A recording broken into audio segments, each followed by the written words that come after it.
Hello बच्चों, let's see the question. Select the incorrect statement. ठीक है, हमें इनकरेक्ट बताना है इनमें से कौन सा है। सबसे पहला कह रहा है कि stoichiometry of crystal remains unaffected due to Schottky defect. Sir ये बात तो बिल्कुल सही है। स्टैकोमेट्री रिमेन्स अनअफेक्टेड मतलब सर शॉटकी डिफेक्ट वो है जिसमें इक्वल नंबर ऑफ कैटायन और एनायन क्या होते हैं, आपके लैटिस को छोड़ के चले जाते हैं। तो अगर equal number of cation anion lattice को छोड़ रहे हैं तो मेरा जो कैटायन एनायन का रेशियो है ये क्या रहेगा, सेम रहेगा, ये हमेशा अनअफेक्टेड रहेगा। तो ये स्टेटमेंट सही है, तो ये तो मेरा आंसर नहीं होगा। अगला कह रहा है Frenkel defect is usually shown by ionic compounds having low coordination number. Sir low coordination number और जहां पर रेडियस ऑफ कैटायन और एनायन क्या होता है, कंपेरेबल होता है, थोड़ा आसपास होता है, बराबर होता है। तो ये भी सर मेरा स्टेटमेंट सही है, ये भी नहीं होगा।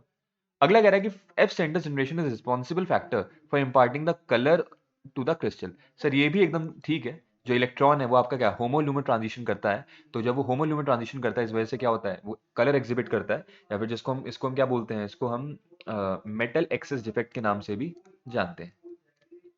Metal access defect. तो सर एफ सेंटर की वजह से कलर होता है, ये भी एकदम सही है, तो ये भी मेरा आंसर नहीं होगा। लास्ट आया कि density of crystal always increases due to substitutional impurity defect. Sir always increases, ये थोड़ा सा स्टेटमेंट डाइसी लग रहा है। कैसे? सब्स्टिट्यूशनल इंप्योरिटी डिफेक्ट में क्या होता है, जैसे मान लीजिए कि अगर आप AgCl की डोपिंग करते हैं किसके साथ, CdCl2 के साथ। तो सर जैसे ही आपका अगर मैं बताऊं, अगर आपको इस टाइप का एग्जांपल लेंगे तो क्या था सर, मेरा मान लीजिए ये है AgCl, AgCl, AgCl, AgCl और ये Ag। क्या हुआ कि जैसे ही आप यहाँ पे CD कैडमियम की डोपिंग करते हैं, तो सर एक जो कैडमियम होता है +2 चार्ज वाला, ये अगर आप देखोगे तो ये 2 सिल्वर +1 के बराबर है। ये आपके 2 Ag के बराबर, ठीक है ना, 2 Ag पॉजिटिव के।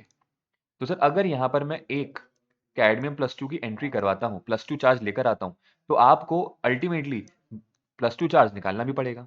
अगर मैं +2 लेकर आ रहा हूँ तो +2 निकालना भी पड़ेगा। क्यों? To maintain the electrical neutrality. तो सर अगर एक कैडमियम आया तो एक कैडमियम के आने की वजह से आपके 2 Ag एटम छोड़ के, लैटिस छोड़ के चले गए, और उनमें से एक की जगह पे, उनमें से एक वॉइड पे कौन आ गया, आपका कैडमियम आके बैठ गया।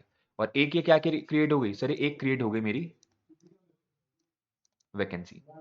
तो अगर आपकी वैकेंसी क्रिएट हो गई मतलब कि खाली जगह है, और अगर हम बात करेंगे मेरा मास यहाँ पे क्या हो रहा है, कम हो रहा है, तो सर डेंसिटी तो आपकी कम हुई ना। क्यों? क्योंकि आपका एक खाली जगह है, एक आइटम छोड़ के चला गया, और उसके बदले उसी के पीरियड गया, उसी के आसपास का एक आइटम है, उसी के साइज का। तो एक एटम के आने से अगर एक एटम छोड़ के, दो एटम छोड़ के जा रहे हैं, तो सर एक का तो ये Ag का कवर कर देगा, एक Ag का, लेकिन दूसरे वाले का इसका कॉम्पनसेट कौन करेगा? तो सर जो वैकेंसी इंप्योरिटी डिफेक्ट होता है, इंप्योरिटी, इंप्योरिटी में आपका क्या क्रिएट होती है, वैकेंसी, और वैकेंसी में मास क्या होता है, कम, और मास कम होगा तो डेंसिटी भी क्या होगी, कम। तो सर दूसरा वाला स्टेटमेंट आपका गलत है। Density of crystal always decreases due to substitutional impurity defect. ठीक है, तो hope this answered your question. Thank you and all the very best.